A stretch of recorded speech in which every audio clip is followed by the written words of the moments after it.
My name's James O'Callaghan, and I think what we see here today is the ability to be able to use the very latest of fabrication technology to allow us to use glass in this way. I think is really amazing. And I think what's particularly unique about this building is it really does highlight the incredible craftsmanship that exists in the fabricators of the glass.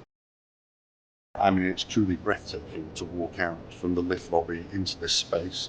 Panels 6 meters tall without any structural mullions for them to be self-supporting in the wind loads that you get at this height at the top of the building. It's just something that hasn't been done before.